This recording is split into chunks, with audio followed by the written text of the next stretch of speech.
Thank you, Madam Speaker. Madam Speaker, let me begin by what is positive that has come out of the demonstrations and the demonstrations by our young people, Madam Speaker. Madam Speaker, let me congratulate the Gen Zs, the millennials, and all the young people who are involved in the demonstrations. Congratulate them because they showed us that it is possible to have a tribeless Kenya. They have shown us that it is possible to have a partyless country. They have shown us that they can unite beyond creed and beyond religion. Madam Speaker, they have actually shown us that we can come out, and these are some of the things that we never thought possible, Madam Speaker. The cancer of tribalism that has affected this country almost took us to civil strife in 2007 and 2008 in the post-election violence, Madam Speaker. And so when these young Kenyans showed us that they can come together for a common cause, Madam Speaker, a unity of purpose, Madam Speaker, let me say as a mother of those young people, I am very proud of them, Madam Speaker. Although they paid the price, Madam Speaker, and we mourn today our young people who lost lives where they should not have lost lives, Madam Speaker. We have become brutal even to our own children, Madam Speaker. Madam Speaker, let me offer an apology on behalf of all the other leaders, Madam Speaker, who may not enjoy this kind of platform, Madam Speaker. Apologize to the demonstrators and to the families of those who lost their loved ones, Madam Speaker. They were treated in a inhuman manner. They were handled badly, Madam Speaker, and this House must lead in trying to check the excesses of the police, Madam Speaker. Madam Speaker, no, the good thing is all Kenyans are watching this House today, and those Gen Zs and millennials and the young people are watching, Madam Speaker. In fact, when this debate was going on, Madam Speaker, one of them forwarded to me a list of their demands. And I want to read it, Madam Speaker. They said, it's deeper and bigger. And they said, you know, you guys are saying a lot of things. And said, let me give you in summary. Pay all the doctors. Hire the medical interns. Pay the teachers. Fund the schools. Cut public expenditure. Fire all corrupt civil servants. Bring back Linda Mama. Reform the NHIF. Recover all stolen money. Remove unconstitutional offices. Jenga inji, usibomoe. Madam Speaker, I wanted first at least to make sure I have delivered that one before I put it in my own words, Madam Speaker, because I think they capture better what they wanted, Madam Speaker. Madam Speaker, it's a Damascus moment in our country. It's a moment for us to restore our country, the dignity of our systems, make sure that systems are working, and Madam Speaker, that each one of us is accountable. Madam Speaker, these young people actually did speak for us things that we should have been speaking in the two houses. but we did not. The issues of public debt, the issue of reconstituting IEBC. Actually, we have more interest in reconstituting of IEBC than the demonstrators. Because we know when a position falls vacant, whatever, by whatever, even natural causes, Madam Speaker, there is a way for a member of parliament to be replaced or whatever, and it must be through IEBC, Madam Speaker. Madam Speaker, these young people said remove the punitive taxes, remove the budgeted corruption and wastage. And Madam Speaker, I thank the President for turning down on the finance bill, Madam Speaker. But the finance bill was just a trigger.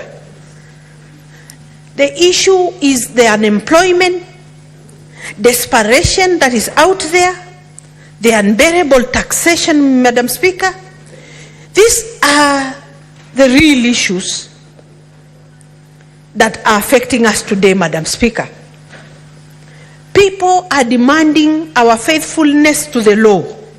We must pause and think and act in a way that is acceptable in the eyes of Kenyans, in the eyes of the law. Madam Speaker, I just wanted also to use this platform to ask my President some questions, Madam Speaker. No, when I watched the President in that debate, the interview with the media houses, Madam Speaker, I was sad. I wanted to ask the President, why has he allowed himself to become the sacrificial lamb of his friends, of public servants who are living large and living in opulence, Madam Speaker? Why has he allowed himself?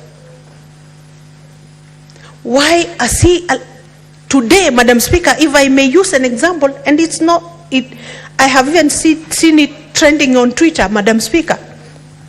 When Senator Sifuna was speaking, Madam Speaker, they said in Kajiado, every weekend, one public servant, right under the President, is spending 20 million per weekend.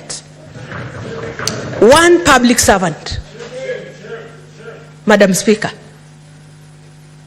And of course, you can tell that money did not come from the sale of his cows. That money did not come from his payslip. Every government appointment today in Kajiado, in the entire Masailand, when it happens, oh, congratulations, to one individual. What happened to Public Service Commission that should be interviewing and employing on merit? Madam Speaker, that one single individual will alienate the President from a whole county. The rest feel that they don't belong. So they must now worship one small individual because of the office he's holding, Madam Speaker. But 2027 is coming, Madam Speaker. All of us, that's the time of reckoning. That's the time we are all going to answer. Madam Speaker,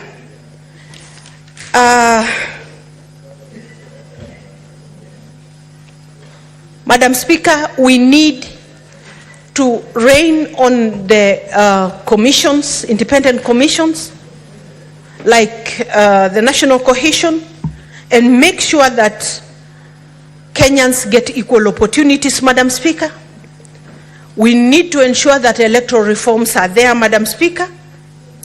And as a House, we legislate on matters devolution, Madam Speaker, and make sure that our counties receive their fair share, Madam Speaker. And Madam Speaker, allow me to deviate maybe from what has been the talk of a number of members here today.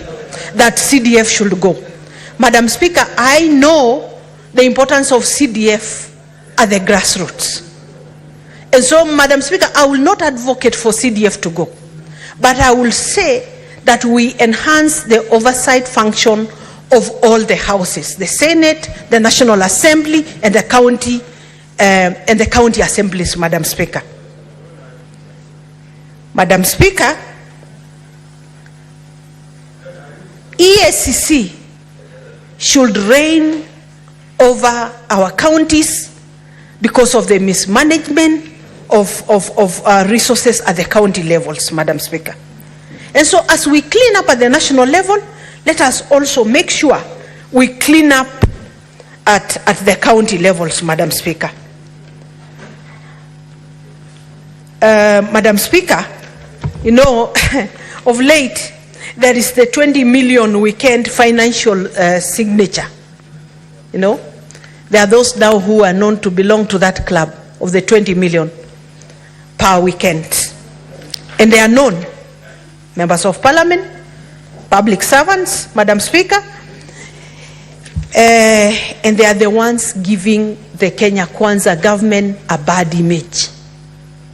And we should not allow them to take us down, because when Kenya Kwanza goes down, it will go with a lot of us, Madam Speaker. We will not allow. And so, Madam Speaker, to conclude, let me say that it is important that we meet the demands of the Gen Zs, the millennials, and all the young demonstrators, Madam Speaker. Madam Speaker, those trigger-happy police should be brought to book, Madam Speaker. They must pay for every bullet that they shot to our children, Madam Speaker. Even as we sympathize with the police and their living conditions and their working environment, Madam Speaker, but still, for every life they took with a bullet, they must answer for it, Madam Speaker. Madam Speaker, let us all work to bring the cost of living down. Let us have the GSS teachers. And Madam Speaker, before you, because I can see you're looking at me and maybe the time is heading to conclusion, let me join all the members by saying it was ill-informed for the Salary Commission to talk about a salary increment right now. It was ill-informed. We don't accept it, so that if they were going to use these houses of parliament as a scapegoat, then they don't get it. And the president should also ask himself, why some commissions, like the Salary Commission and the Public Service, would come out now, at this moment, when the country is burning, to announce salary increments, or to announce gazettement of the CAS position. They don't mean well for this country, and they don't even mean well for the presidency. I think these are the people that need to go home. The Salary Commission should operate only once a year, because that is when they do salary reviews, only once a year. And they go home. And that those finances should be used elsewhere, Madam Speaker.